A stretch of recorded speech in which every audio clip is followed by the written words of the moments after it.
जय श्री माता जी। हे आदिशक्ति माँ, हे देवी, हे महामाया, कृपा करके ये ध्यान और मेडिटेशन के मंच पर पधारिए और सभी संतों को, सभी शुद्धात्मा को परम चेतनित कीजिए। परम पूज्य श्री माता जी, आज का ध्यान आप खुद करा लीजिए और हमें ध्यान का स्थिति, निर्विचारिता स्थिति प्रदान कीजिए माँ। परम पूज्य श्री माता जी, सारे विश्व की सभी संत आपके श्री चरण में एकत्रित हुई है, कृपा करके आप पधारिए। परम पूज्य श्री माता जी, आपके श्री चरण कमल पर कोटि कोटि नमन। कुंडली उठा के बंधन लेंगे।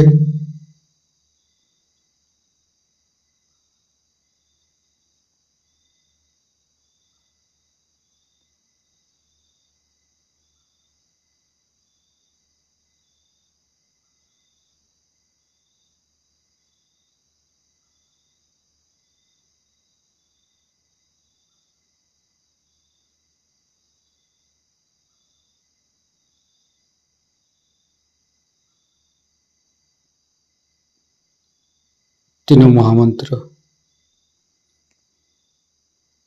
ओम तमेव साक्षात् श्री महालक्ष्मी महासरस्वती महाकाली त्रिगुणात्मिका कुंडली साक्षात् श्री आदिशक्ति माता जी श्री निर्मला देवी नमो नमः। ओम तमेव साक्षात् श्री कल्की साक्षात् श्री आदिशक्ति माता जी श्री निर्मला देवी नमो नमः। ओम तमेव साक्षात् श्री कल्की साक्षात् श्री सहस्रार स्वामिनी मोक्ष प्रदायिनी माता जी श्री निर्मला देवी नमो नमः। गणेश मंत्र। ओम तमेव साक्षात् श्री गणेश साक्षात् श्री आदिशक्ति माता जी श्री निर्मला देवी नमो नमः। दोनों हाथ खुला हुआ परम पूज्य श्री माता जी के सामने, श्री माता जी के बिंदी को देखते हुए अपने मन के अंदर, अपने हृदय के अंदर अच्छे अच्छे चिंता लाते हुए परम पूज्य श्री माता जी कृपा करके आपके श्री चरण कमल की शीतलता हमारे हृदय पर प्रदान कीजिए। परम पूज्य श्री माता जी, हम अज्ञानी हैं, हमारी अज्ञानता के बस में यदि आपकी शान के खिलाफ कोई गलती हुआ हो, कृपा करके आप मुझे क्षमा कर दीजिए माँ। अपना हृदय में परम पूज्य श्री माता जी की श्री चरण की शीतलता महसूस करते हुए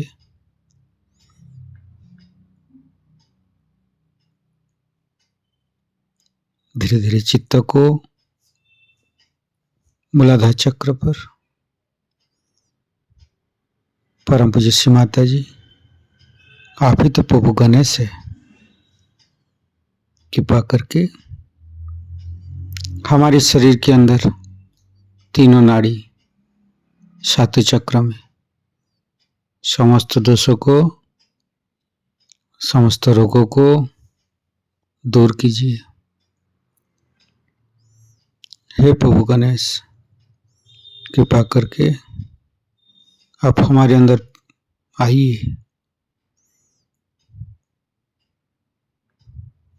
हे आदिशक्ति माँ, हम कभी अतीत में चला जाते हैं, कभी भविष्य में चला जाते हैं।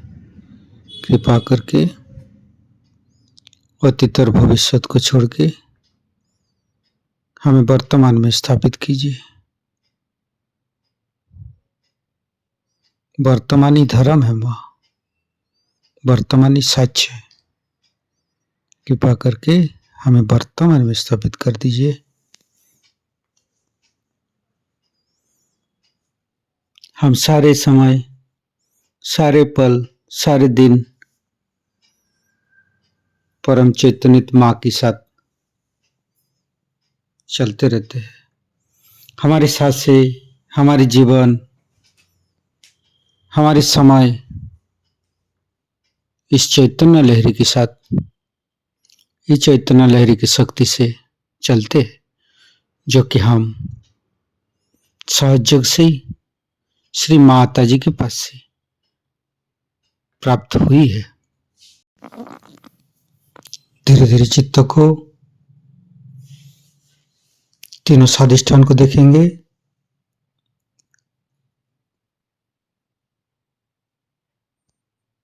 तीनों नाभि, लेफ्ट नाभि,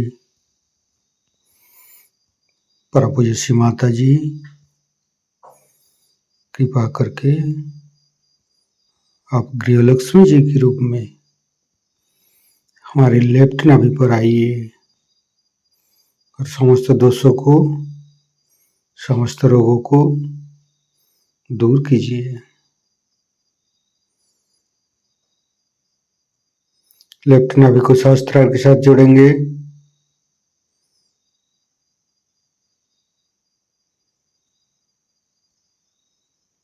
फिर चित्त को राइट नाभि,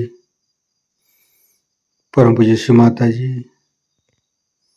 कृपा करके आप हमारी राइट नाभि पर श्री राज लक्ष्मी जी के रूप में पधारिए। समस्त दोषों को, समस्त रोगों को दूर कीजिए।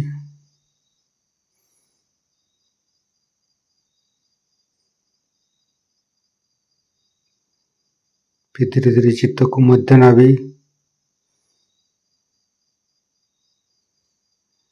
परम पूज्य श्री माता जी, आप ही ने तो हमें संतोष प्रदान की है, आप ही ने तो हमें उदार बनाया है। कृपा करके लक्ष्मी नारायण जी के रूप में हमारे मध्य नाभि पर आइए और चैतन्यित कीजिए। फिर धीरे धीरे चित्त को सहस्त्रार के साथ जुड़ेंगे।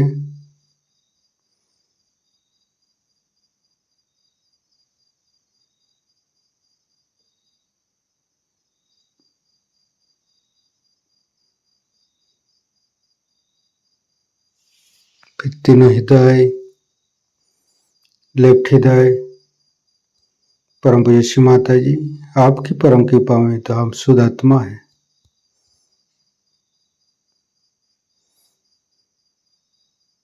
फिर राइट हृदय,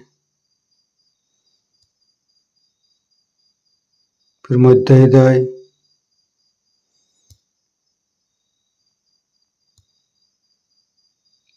विशुद्धि, राइट विशुद्धि, लेफ्ट विशुद्धि, परम पूज्य श्री माता जी, आपकी परम कृपा में हम संपूर्ण निर्दोष है माँ। मध्य विशुद्धि, फ्रंट आज्ञा, बैक आज्ञा, सहस्त्रार। परम पूज्य श्री माता जी, हमारे अंदर अहंकार, पति अहंकार को दूर करके हमारे सहस्त्रार पर आइए, समस्त ब्रह्मरंध को खोल दीजिए।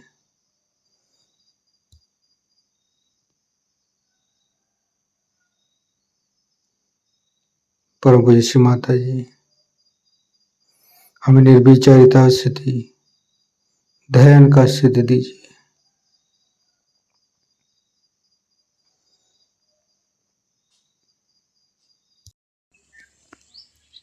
सहस्त्रार के साथ एक एक चक्र को जोड़ेंगे। मूलाधार, स्वादिष्ठान, नाभि, हृदय, विशुद्धि, आज्ञा, संपूर्ण चित्त सहस्त्रार पर रखेंगे। परम पूज्य श्री माता जी, हमारे ऊपर ऐसी कृपा कीजिए ताकि आपकी वाणी को हम सहस्त्रार से ग्रहण कर सके। संपूर्ण चित्त सहस्त्रार पर परम पूज्य श्री माता जी को अमृत बनी हम सहस्त्रार से ग्रहण करेंगे।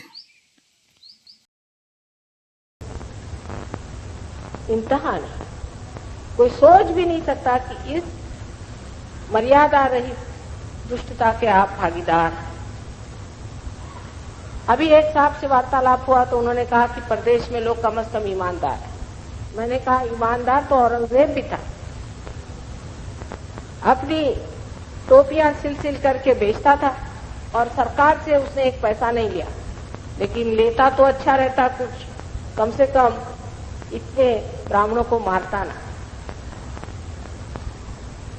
हिटलर भी बड़ा ईमानदार आदमी था, एक पैसा जो था वो अपने सरकारी खजाने से नहीं निकालता, लेकिन उसके ईमानदारी का क्या फायदा। इतनी दुष्टता उसमें आ गई। माने इंसान में अगर कोई चीज बहुत ज्यादा आ जाती है तो वो दूसरी तरफ एक दूसरा ही आकार ले ले। अगर वो ईमानदारी को उसने सोचा कि देश जो है मेरा बहुत बड़ा है और इसमें ईमानदारी से रहना है, तब ये गुण बड़ा अच्छा है। और उसके कारण अगर आपके अंदर कोई गंदी बात घुस जाए तो अच्छा है कि आप तो संतुलित रहें।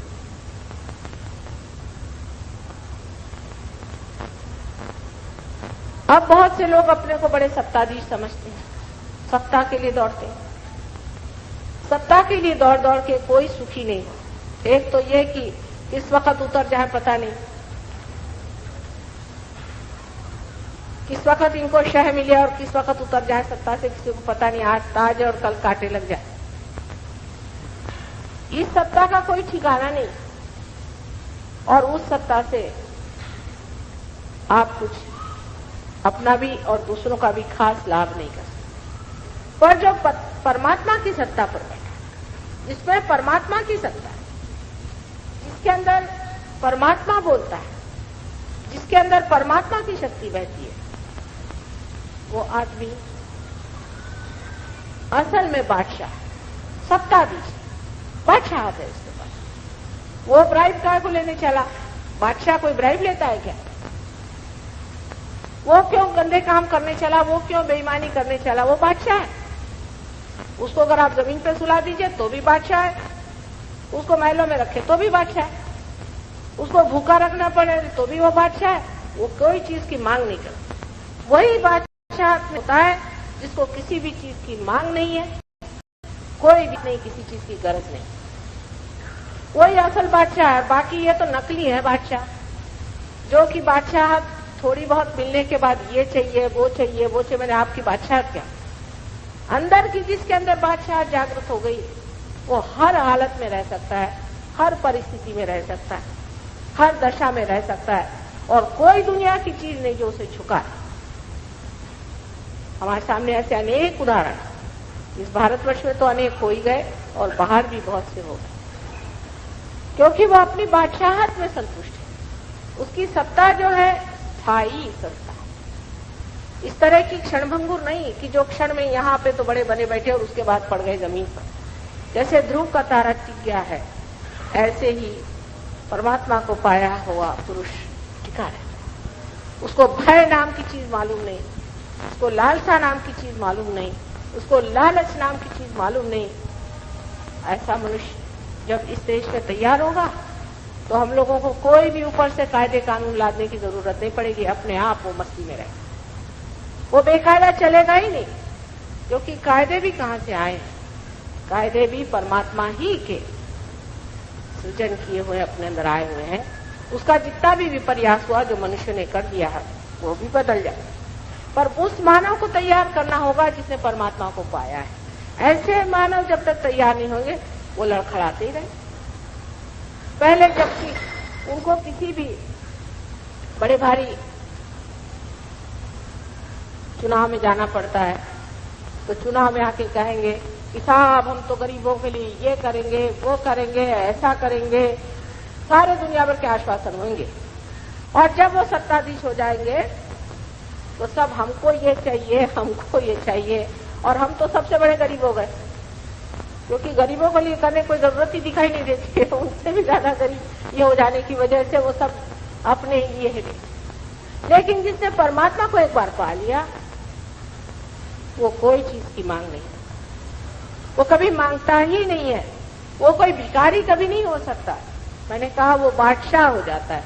ये बादशाहत अपने अंदर हमको स्थापित करनी। अब कोई लोग कहते हैं कि साहब हिंदुस्तान में इतनी चोरी चकारी और ये सब चाहिए, इसका इलाज बहुत सीधा, आत्म साक्षात्कार को प्राप्त करें। क्योंकि अभी अंधेरे में है, अज्ञान में है, इसलिए ऐसी रद्दी चीजों के पीछे में भागते हैं। इसमें रखा क्या है? ये तो सब यहीं छोड़ के जाने का है। एक छोटी सी चीज जो रोज देख रहे हैं वही भूल जाते। किसी के मैयत में चले गए, वहां से आए और उसके बाद लगे ब्राइब लेने। अरे अभी मैयत देख के आ रहे हो, ब्राइब क्या ले रहे हो? अभी देखा नहीं वो चला गया वैसे की वैसे। उसी तरह से आप भी जाने वाले, लेकिन ये कहने से नहीं होने वाला। ये सिर्फ आत्म साक्षात्कार होने की बात में घटित होता है। उसके बाद में आदमी छलता है और उसके अंदर की ये जो छोटी छोटी क्षुद्र बातें फट से दिखती हैं। अब उसके बाद कुछ लोग ऐसे हैं कि जो सोचते हैं कि हमारे बच्चों के लिए करना चाहिए, हमारी बीवी, हमारा बच्चा, हमारा ये, हमारा वो। इस ममत्व के चक्कर के सबने थपेड़ खाए हुए हैं, कोई एक ने नहीं खाया। जब बच्चे बड़े हो जाते हैं तो ऐसे आदमी को अच्छा थपेड़ देते हैं। लोग रोज बता दें। आपको तो मालूम है वाल्मीकि की कथा, मुझे फिर से बताने की जरूरत है, पर जो तब थी उससे आप बहुत ज्यादा है, क्योंकि बच्चे बहुत ही ज्यादा बेशर्मी से मटेरियलिस्टिक हो गए। सब देश में ही लोग इस तरह से हो गए। वो बाकी पैसे की करते हैं। वो बोलते ही हैं कि हमारी कीमत इतने हजार रुपए है, हमारी कीमत, सबने अपनी कीमत लगा दी, चमक रही। तो उन्होंने सोचा साहब बढ़िया कोई चीज चमक रही, कोई हीरा वीरा होगा, लगे उसके पीछे दौड़े और वो हीरा इधर से उधर भाग रहा। उसके बाद में प्रकाश आ गया, देखा तो जुगनू था। जुगनू के पीछे हम लोग परेशान रहे, ये तो जुगनू था, इसके लिए क्यों इतनी परेशानी उठानी, भाग रहा। उसके बाद में प्रकाश आ गया, देखा तो जुगनू था। जुगनू के पीछे हम लोग परेशान रहे, ये तो जुगनू था, इसके लिए क्यों इतनी परेशानी उठानी। इसलिए यह प्रकाश हमारे अंदर आना जरूरी। अब बहुत से लोग हैं वो कहते हैं कि हम बहुत धर्मात्मा हैं। ऐसे भी बहुत से लोग हैं वो कहते हैं कि हम तो बड़े धर्मात्मा हैं, हम बड़े धार्मिक कार्य करते हैं, हमने इतने हॉस्पिटल बना दिए, इतने स्कूल बना दिए, ये बना दिए, वो बना दिए। ये भी काम से आज तक किसी ने तृप्ति तो मैंने पाई देखी नहीं, किसी को मैंने तृप्त देखा नहीं, शांत देखा नहीं, इससे प्रेममय देखा नहीं, उसके अंदर कोई सौंदर्य भी देखा। क्योंकि ये जो आप काम कर रहे हैं परमात्मा से संबंध किए बगैर, योग के बगैर, आपके अंदर एक संस्था तैयार हो रही है जिसे हम अहंकार कहते हैं। जिसे आप देखिए यहाँ पर अहंकार नाम, वो अहंकार हमारे अंदर जमते जाता है और कभी कभी तो वो अहंकार ऐसा हो जाता है कि मानो जैसा कोई बड़ा भारी सर पे एक अहंकार का जहाज बना। इस अहंकार के सहारे हम चलते रहते और इस अहंकार से हम बड़े सुखी होते हैं। कोई अगर हमें कहे कि भाई आप बड़े धर्मात्मा हैं, ये इन्होंने बड़ी संसार की सेवा करी और इन्होंने ये दिया और वो किया। लेकिन इसमें कोई सत्य तो है, क्योंकि सेवा भी किसकी करने की है? जब परमात्मा का आशीर्वाद मिल जाता है तो चराचर सारी सृष्टि में फैली हुई परमेश्वरी शक्ति पर आपका हाथ आ जाता है। आप यहीं बैठे बैठे सबकी सेवा कर रहे हैं, अगर सेवा उसका नाम हो तो। लेकिन जब वही आपके अंदर से बह रही और जब आप उनसे ही एकाकार हो गए तो आप किसकी सेवा कर रहे हैं? अगर ये हाथ मेरा दुख रहा है तो इस हाथ को अगर मैं रगड़ रही हूं तो क्या मैं इसकी सेवा कर रही? इस तरह का झूठा अहंकार मनुष्य के मन में फिर जागृत, और अहंकार मनुष्य को महामूर्ख बना देता। ये पहली देन है अहंकार की कि अहंकार से मनुष्य महामूर्ख, जिसको अंग्रेजी में स्टूपिड कहते हैं, वो हो जाता है। और उसके एक एक अनुभव में देखती हूं तो मुझे आश्चर्य लगता है कि इनका कब अहंकार उतरेगा और ये देखेंगे अपने को शीशे में। जैसे नारद जी ने एक बार देखा था अपने को तालाब में कि कितने बड़े अहंकार से आप बिल्कुल अंधकार में। अब इससे आगे कुछ लोग इस तरह के हैं कि जो कहते हैं हम बड़े भक्ति करते हैं और हम खूब भगवान को मानते हैं। ज्यादातर लोग भगवान के पास इसीलिए जाते हैं, मुझे पास करा दो, मुझे नौकरी दे दो, मुझे ये कर दो। ये ऐसे कहने से कुछ भी नहीं होने वाला, क्योंकि कृष्ण ने कहा है कि योग क्षेम भाव में पहले योग को प्राप्त करो और फिर क्षेम वो बना देते। जैसे उनके पास मिलने के लिए सुदामा जी गए थे, पहले उनसे योग घटित। ये बड़ी कहानी बड़ी मार्मिक। जब उनका योग श्री कृष्ण से घटित हुआ उसके बाद उनका क्षेम। जब तक उनका योग घटित नहीं हुआ था तब तक उनका क्षेम नहीं हुआ। इसलिए जब तक आपका योग घटित नहीं होगा आपका क्षेम हो ही नहीं सकता। कभी कभी काकतालीय न्याय से हो भी जाए थोड़ा बहुत इधर उधर तो भी वो मानना नहीं चाहिए कि आपने पाया, पर बिल्कुल पूरी तरह से आपका क्षेम तभी घटित हो सकता है जब आप योग को प्राप्त करें। और इस योग को प्राप्त करना ही आपकी एक ही शुद्ध इच्छा है। बाकी जितनी भी आपकी इच्छाएं हैं मैंने बता दिया वो सब बेकार है, और उनको प्राप्त करने से आप कभी भी सुखी भी नहीं हो सकते। आनंद की तो बात छोड़िए। और एक तरह के लोग दुनिया में होते हैं कि जो सोचते हैं कि हमने सैक्रिफाइस कर दिया, हम तो बड़ा सफर करेंगे। जैसे बहुत से लोग होते हैं सोचते हैं भगवान के लिए उपवास करो, भगवान के लिए अपने शरीर पे छुरी चलाओ, भगवान के लिए जितनी भी घृणित चीजें हैं वो अपने शरीर पे करो। ऐसे पागल लोगों को भी बताना चाहिए कि ये शरीर परमात्मा ने बड़ी मेहनत से बनाया है। एक छोटे से अमीबा से आपको इंसान बनाया है बड़ी मेहनत करके किसी वजह से, और आपको पाना क्या है? किस लिए बनाया परमात्मा ने? आपने तो अपने को कुछ भी नहीं बनाया, जो बनाया है उसी की जीवंत शक्ति ने बनाया है। वो क्यों बनाया है आपको? कि आप एक दिन परमात्मा के साम्राज्य में आए, उसमें पदार्पण करें, आपका स्वागत हो। इसलिए उन्होंने आपको यह सुंदर स्वरूप दिया हुआ है। इसलिए नहीं दिया कि आप इधर उधर भटकते रहे। लेकिन उधर दृष्टि हमारी नहीं है ना। हम लोग यही सोचते हैं कि अगर माता जी के आत्म साक्षात्कार की तरफ हम मुड़े तो भाई फिर क्या होगा, हम सन्यासी हो जाएंगे। सहयोग तो सन्यास के महाविरोध में है, महाविरोध।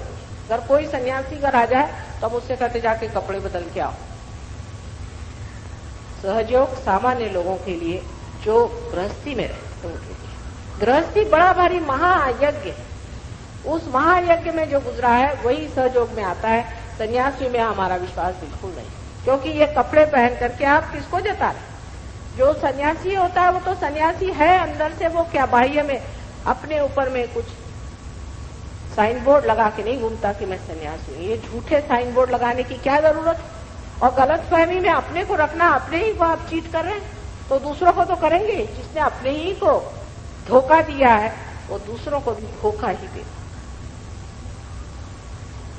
तो इस प्रकार के भी विचार के कुछ लोग होते हैं कि जो अपने शरीर को दुख देना, और दुनिया भर के दुख सहना और परेशानी उठाना, इसका बड़ा अच्छा उदाहरण जू लोग। अपने यहाँ भी ऐसे बहुत सारे हैं जो उपवास, तपास और दुनिया भर की आफतें करके सिवाय बीमारी के और कुछ नहीं उठाते। पर जू लोगों ने यह कहा कि हम ईसा मसीह को नहीं मानते क्योंकि ये कहता है कि मैं तुम्हारे सारे पापों को खींच लूंगा। और सही बात, जब उनकी जागृति हो जाती है हमारे आज्ञा चक्र पे तो वो खींच लेते। लेकिन हम ईसा मसीह को नहीं मानेंगे क्योंकि वो जू था, इसलिए जू लोग उनको नहीं मानते, और चाहे कोई माने तो माने।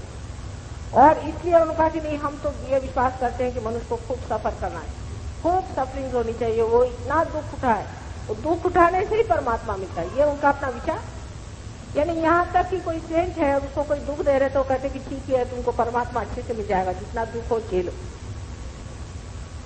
जैसे ज्ञानेश्वर जी को हमने काफी सताया, रामदास स्वामी को हमने कभी माना नहीं,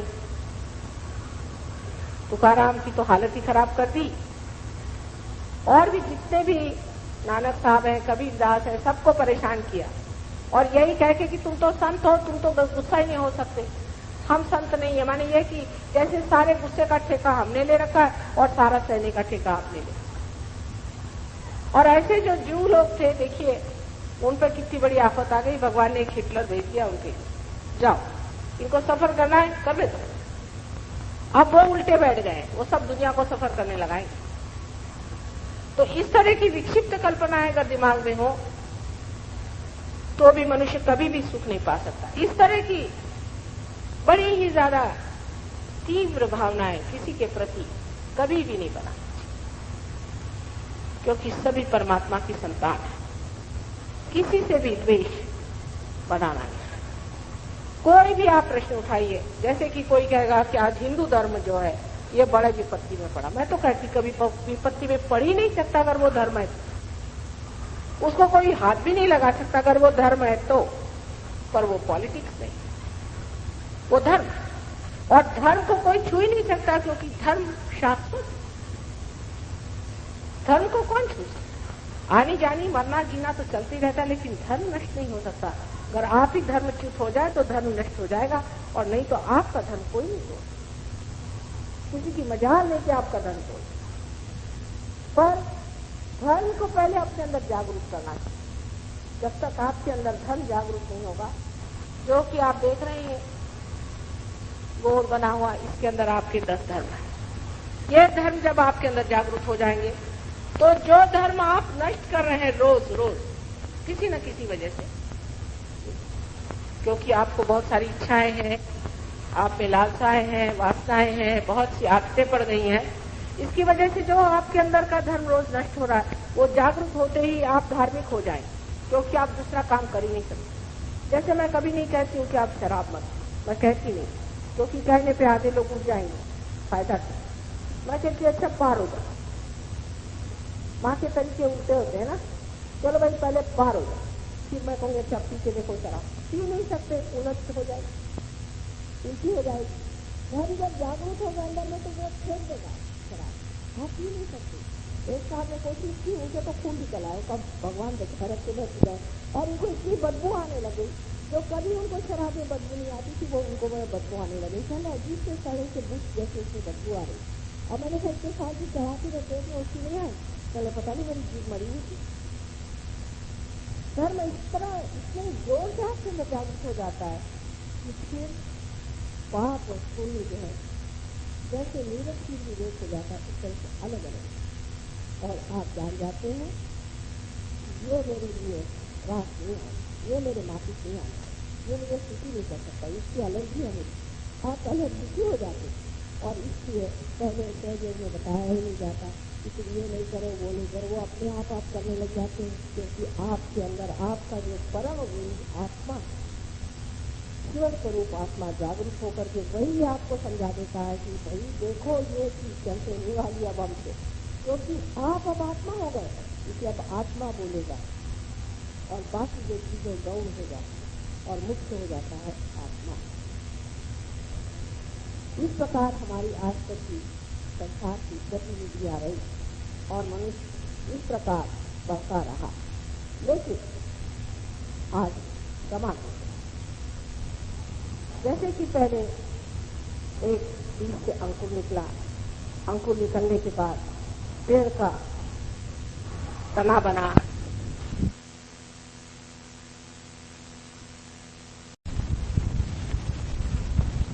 जैसे कि पहले एक बीज से अंकुर निकला, अंकुर निकलने के बाद पेड़ का तना बना, उसमें से पत्तियां, शाखाएं सब निकली। लेकिन यह सब जिसलिए हुआ है वो है इसका फल। तो आज मैं देख रही हूं मेरे आगे अनेक फूल बैठे हैं। इन फूलों का फल बनाने का काम यही मैं करती हूँ और कुछ, और आप सब वो फल हो सकते। तो सारे ही धर्मों ने इसको पुष्ट किया है, सारे ही जितने प्रवर्तक हो गए सब ने इसको पुष्ट किया है, जितने दुनिया के महात्मा हो गए उन्होंने इसे पुष्ट किया है, जितने संत साधु दृष्टे हो गए उन्होंने इसे संजोया है और पनपा है, और जितने भी संसार के अवतरण हुए सब ने इसमें कार्य किया। ये कोई एक का कार्य नहीं कि हम सब फलाने के पुजारी हैं, हम इनको मानते उनको नहीं मानते। ये तो ऐसे मैं इस आंख को मानता हूँ इस आंख को नहीं मानता। ये सारे के सारे आपके शरीर के अंदर बसे, और इन सब का समग्र इंटीग्रेटेड जो प्रयत्न है उस प्रयत्न का फल आपका आत्म साक्षात्कार। और वो समाज आ गया है कि इन सब फल स्वरूप जो इच्छाएं की इन सब महानुभावों की वो आज, और ये काम पता नहीं क्यों मुझे मिला। हालांकि ये काम और कोई कर भी नहीं सकता, ये तो माँ ही कर सकती है, जो पहाड़ों जैसी कुंडलियां उठानी पड़ती, तब पता चलता है, पसीने छूट जाते हैं। और इसलिए एक माँ पर ये काम आ बैठा है। मैं कोई आपकी गुरु शुरू नहीं हूँ, न ही मुझे आपसे कुछ लेना देना है। सिर्फ जो मेरा काम है वो मुझे करने का है, और आप अगर चाहें तो मैं कर सकती हूँ, पर आप न चाहें तो जबरदस्ती ये काम हो नहीं। अगर आपकी इच्छा हो तभी हो सकता है। अगर आपके अंदर ये शुद्ध इच्छा नहीं हो और ये इच्छा जागरूक नहीं हो तो मैं इसे नहीं कर सकता। अब बहुत से लोग तो मेरे से मारामारी करने पे आ जाते हैं, लड़ाई करते हैं, झगड़ा करते हैं, ऐसे कैसे हो सकता है, और कुंडलिनी ऐसे कैसे जागरूक हो सकती है। पर होती है तो फिर क्या करें? अगर होती है उसे मैं क्या करूं? ऐसे कैसे? मैंने होती जरूर है, इसमें कोई शंका नहीं। अगर इस तरह से आप मुझसे लड़ाई करने पे आमादा है कि कैसे होती है, तो मैं आपसे क्या कहूं? होती है और जरूर होनी चाहिए। और ये कार्य करने का समय, ये आज की शुभ वेला आई हुई है। इसे कृत युग कहते हैं, और इस कृत युग में कार्य होगा जिसमें जितने भी बड़े बड़े अवतार, महानुभाव, दृष्टा और मुनि, तीर्थंकर आदि जितने लोग हो गए उन सब के आपको आशीर्वाद, और उनके आशीर्वाद स्वरूप आप ये समग्र इंटीग्रेटेड आशीर्वाद प्राप्त करते हैं। इसमें कैसे होता है, क्या होता है, ये आप स्वयं जाने और देखे, बजाय इसके कि अपनी बुद्धि के दायरे में रहें। क्योंकि अभी तक धर्म भी एक बुद्धि के दायरे में, हर एक चीज बुद्धि के दायरे में है। मैं देखती हूँ इतनी बड़ी बड़ी किताबें लोगों ने लिख मारी, लेकिन वो कुछ समझते ही नहीं। फायदा क्या? पसायदान अभी कोई बता रहा था, उस पर इतनी बड़ी किताब किसी ने लिखी है, मैंने कहा कि उनकी तो खोपड़ी खराब होगी। वो सारा सहयोग उन्होंने लिखा है, और क्या लिखा है? सारे सहयोग का वर्णन है, और उसी की उन्होंने भविष्यवाणी करके गए हैं। अगर आप ठीक से पढ़े तो आपको समझ में आ जाएगा कि सारा सहयोग बता गए। अब उस पर क्या आप इतनी बड़ी बड़ी किताबें लिख रहे हैं? उस पर लिखने का क्या है? वो तो पाने का होता है, और जो यथार्थ है वो पाया जाता है, उसके बारे में बातचीत नहीं की जाती। बहरहाल मुझे आशा है आज आप में बहुत से लोग यहाँ पार हुए बैठे, आप ही जैसे दिखाई दे, आप ही जैसे। हो सकता है शुरू में बहुत से सहयोगी उस दशा में न पाए जाए जैसे कि बड़े योगी जन होते हैं, लेकिन उनकी जागृति हो गई है और वो योग की तरफ वर्धमान हो रहे हैं, वो बढ़ रहे हैं। उनको देख करके आप इसमें से पलायन मत करिए। बहुत से लोग होते कि साहब मैं गया था वहां, एक साहब थे वो कुछ ऐसा ऐसा कर रहे थे, तो इसका मतलब है आपने उनको देखा और आप अपने पलायन कर गए, माने आप चाहते कुछ है नहीं। आप अपने बारे में सोचिए। जो यहाँ लोग आए हैं उनमें से हो सकता है कुछ लोग ऐसे हों कि उनकी जागृति भी नहीं है, पर बराबर आप अगर नेगेटिव आदमी होंगे तो उसी के पास जाके धमकेंगे और उसी की वजह से आप भाग भी खड़े होंगे। इसलिए ये जानना चाहिए कि सहयोग को प्राप्त करने के लिए सिर्फ आप में शुद्ध इच्छा होनी चाहिए और कोई चीज की जरूरत नहीं। अगर आपके अंदर शुद्ध इच्छा हो, जो स्वयं साक्षात कुंडलिनी है वही शुद्ध इच्छा है, और जब ये शुद्ध इच्छा की शक्ति जागृत हो जाती है तभी कुंडलिनी का जागरण होता है। ये शुद्ध इच्छा आपके सबके अंदर है लेकिन अभी जागृत नहीं है। इसको जागृत करना और सहस्त्रार इसका छेदन कराना, यही कार्य करना आज का सहयोग। पर इसमें बहुत कुछ आ जाता है, क्योंकि जब आप एक फल को देखते हैं तो उसमें सभी कुछ दिया हुआ इस पेड़ का सारा कुछ उसके अंदर निहित होता है। अगर आप उसका एक बीज उठा के देखें तो उसके अंदर उतने सारे पेड़ बने हुए रहते हैं जो उसमें से निकल रहा है। इस प्रकार सहयोग अत्यंत गहन और प्रगाढ़ है, किंतु अत्यंत विशाल। इसमें सभी जितना कुछ परमात्मा का कार्य हुआ है संसार, वो सारा के सारा निहित है। आशा है आप लोग अपने आत्म साक्षात्कार को प्राप्त करेंगे। एक और आज के दिन की विशेष बात यह है कि सहस्त्रार को खोलने का कार्य जो कि महत्वपूर्ण था, मेरे लिए वही मुख्य कार्य था। मैंने अनेक लोगों की कुंडलिनियों को सूक्ष्म रूप से जाना था और ये सोचती थी कि मनुष्य के क्या क्या दोष हैं, और उन दोषों को अगर मैं सामूहिक तरह इस कार्य को करना चाहती हूँ, जो कि समय है सामूहिक का, तो किस प्रकार सारे जो कुछ भी इनके मेल मिलाव, परम्यूटेशंस, कॉम्बिनेशंस है, उसको किस तरह से छेड़ा जाए कि एक ही झटके में सब लोग पार हो जाएं। और इस पर मैंने बहुत गहन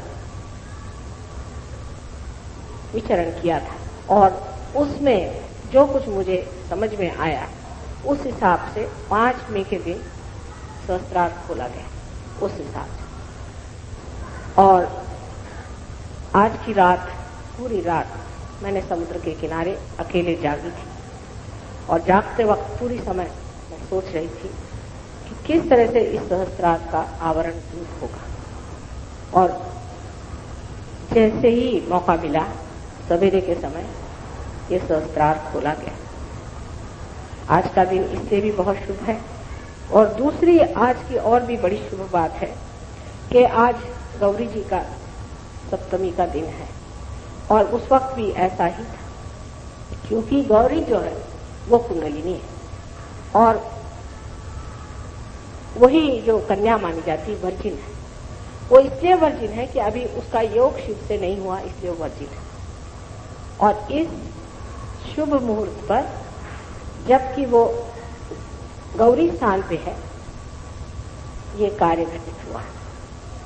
और जब ये कार्य घटित हुआ उसके बाद मैंने सहयोग का कार्य करना शुरू हुआ। और आप जानते हैं कि आज हजारों में लोग पार हो रहे हैं। आज अगर मैं किसी देहात में बोलती होती तो इससे 7 गुना लोग बैठे होते और बैठते ही हैं। शहरों में आना तो टाइम बर्बाद करना है, क्योंकि लोग वैसे ही पार नहीं होते। होने के बाद मेरा सर चाट जाते और वो भी मेरा परेशान कर देते हैं और कोई जमते नहीं। अगर आप 100 आदमियों को पार कराइए, उसमें 50 आदमी तो सर चाटने के लिए आते हैं, और 50 आदमी जो बच जाते हैं उसमें से 25% आदमी ऐसे होते हैं कि जो गहनता से सहयोग को लेते हैं, क्योंकि वो लेवल नहीं है लोग, वो शक्ति नहीं उनके अंदर, वो सूझबूझ नहीं है। और अगर गांव के लोग जो होते हैं, जो बहुत सीधे सरल, परमात्मा के बहुत नजदीक, पृथ्वी माता से नजदीक रहते हैं, उनकी जो शक्ति है वो इतनी गहन है और इस कदर वो आकलन करते हैं कि आश्चर्य होता है। और एक रात में ही उनमें इतना बदला जाए और ऐसा जैसे कि प्रकाश फैल जाए, एकदम आग जैसे लग जाए। इस तरह से कोई भी विलेज में मैं जाती हूँ तो 6-7 हजार से आदमी कम।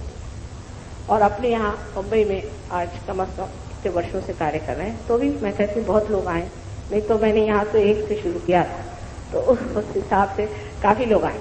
पर आपको जान लेना कि सहयोग, जैसे मराठी में कहा गया, एरिया गबाया से काम नो है, वीरों का काम है। इनमें ये वीरश्री हो वही सहयोग में आ सकते हैं, नहीं तो आधे लोग आते हैं कि माँ हमारी बीमारी ठीक कर दो, या उसके बाद आते हैं मेरा सर चाटने के लिए, उसके लिए सहयोग नहीं है। सहयोग है अपनी आत्मा को पाने के लिए, उसे आप पहले प्राप्त करें, आपकी तंदुरुस्ती भी ठीक हो जाएगी। इतना ही नहीं, आपकी तंदुरुस्ती ठीक हो जाएगी, पर आप दूसरों की भी तंदुरुस्ती ठीक कर सकते हैं। सबसे बड़ी तो बात यह है कि एक दीप जब जल जाता है तो अनेक दीपों को जला सकता है, इसी प्रकार आप भी अनेकों को जागरूक कर सकते हैं। सहयोग एक जीवंत प्रणाली है, ये मरी हुई प्रणाली नहीं जिसके लिए आप अपना मेंबरशिप बना लें या 5 रुपए दे दें, 4 आना मेंबर हो जाए, ऐसा नहीं। आपको कुछ होना पड़ता है, आपको बदलना पड़ता है, आप में कुछ फर्क आना पड़ता है, और वो आने के बाद आपको स्थायी होना पड़ता है और वृक्ष की तरह खड़ा होना पड़ता है। ऐसे जो लोग होंगे वही सहयोग के योग्य होते हैं। आजकल बातें तो लोग बहुत करते हैं कि समाज में ये सुधारना होनी चाहिए और ये अपने देश में होना चाहिए, लेकिन सहयोग में जब तक आएंगे नहीं तब तक आपके देश में न कोई सुधारना हो सकती है, न आप किसी की मदद कर सकते हैं, जैसा मैंने आपको समझाया। सहयोग एक प्रेम की शक्ति, परमात्मा के प्रेम की शक्ति, और वो प्रेम की शक्ति आपके अंदर बहना शुरू हो जाती है, जो सर्वव्यापी शक्ति। उस शक्ति को किस तरह से चलाना है, अपने अंदर स्थायी कैसे करना है, उसका उपयोग कैसे करना है, ये सारी बातें आपको सीख लेनी चाहिए। और इस सीखने में आपको कोई समय नहीं लगता। अगर आपके अंदर सदिच्छा है तो सब चीज हो सकती है। अर्थात आप जानते हैं कि इसके लिए आप पैसा वैसा कुछ नहीं दे सकते, हमारा कोई ऑर्गेनाइजेशन नहीं है, हमारे यहाँ कोई मेंबरशिप नहीं है, कुछ भी नहीं। ये सब को पाने की चीज, और सब जब पाले, आप अगर सभी पाले तो मेरे ख्याल से आधे बंबई का तो उद्धार हो ही गया। पाने के बाद सिर्फ जमना चाहिए, इसकी बड़ी आवश्यकता है। बहुत गहन है और है भी एक लीलामय, बड़ा ही मजेदार है, बहुत ही लीलामय चीज। अगर आप इसमें आ जाएं, इतना माधुर्य इसके अंदर है, कृष्ण ने सारा माधुर्य इसमें भरा हुआ है, और सब तरह की इतनी सुंदर इसकी रचना है कि उसको जानने पर मनुष्य सोचता है कि क्या मैं इतना सुंदर हूं अंदर, क्या मैं इतना विनोदी हूँ, क्या मैं इतना धार्मिक हूँ। धर्म और विनोद तो हम समझ भी नहीं सकते, लेकिन धर्म जहाँ हमें हंसाए और आनंद विभोर कर दे, वही धर्म असली। परमात्मा आप सबको आत्म साक्षात्कार दे और सुबुद्धि दे कि इसमें आप जमे और आगे बढ़े। बहुत से लोग इसमें बढ़ गए हैं, मुंबई शहर में बहुत लोग हैं, अधिक से ज्यादा लोग अब हो गए। मेरा कहना है, यहाँ सब तो आए नहीं है, जो भी हैं आए हुए, लेकिन और इसके अलावा बहुत से लोग हैं जो ये कार्य अनेक केंद्रों में कर रहे हैं, मुफ्त में कर रहे हैं। आप उनसे मिलिए और अपनी प्रगति करते। परमात्मा आप सबको आशीर्वाद दे।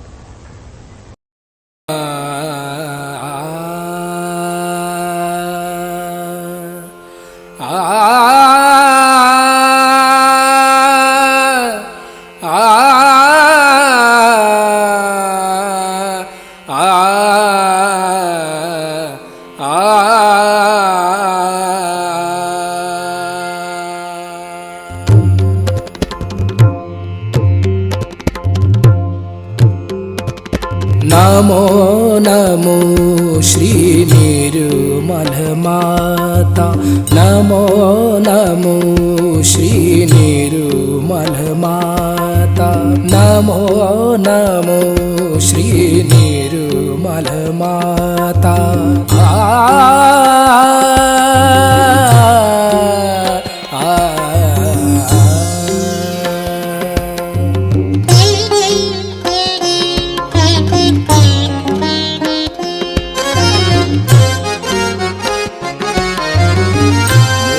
मोक्षदायिनी हे परमेश्वरी, मोक्षदायिनी हे परमेश्वरी, मोक्षदायिनी।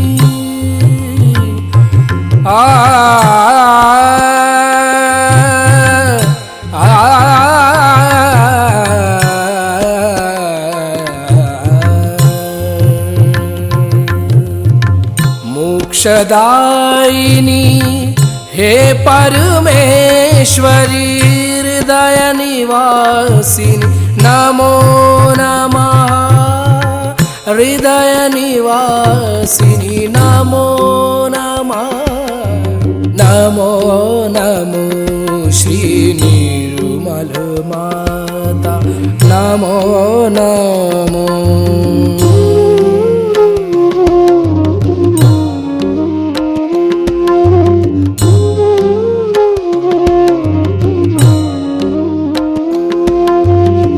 सहस्त्र कमल पर तुझको पाया सहस्त्र कमल पर तुझको पाया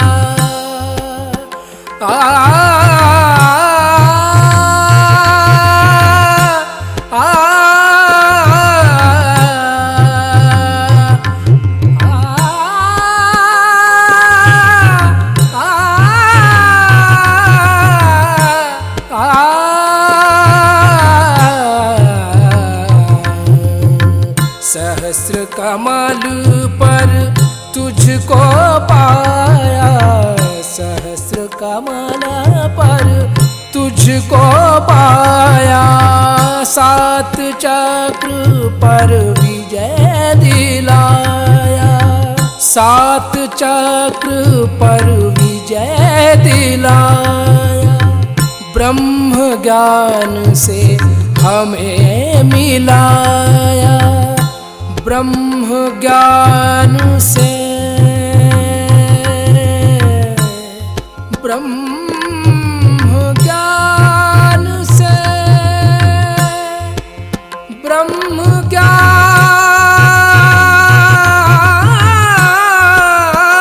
से ब्रह्म ज्ञान से ब्रह्म ज्ञान से हमें मिलाया नमो नमो श्री निर्मल माता नमो नमो श्री निर्मल माता नमो नमो श्री निर्मल माता नमो नमो श्री निर्मल माता नमो नमो नमो नमो नमो नमो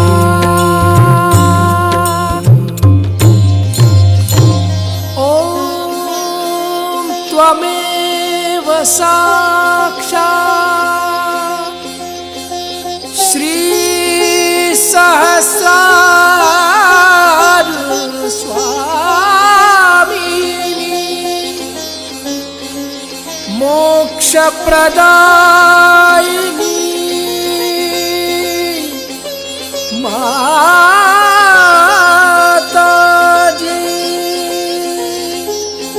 श्री निर्मला देवे नमो नमः नमो नमः नमो नमः। संपूर्ण ध्यान का स्थिति इसी ध्यान का स्थिति पत्र दे रहेंगे। परम पूज्य श्री माता जी परम चैतन्य अनुभव करते रहेंगे।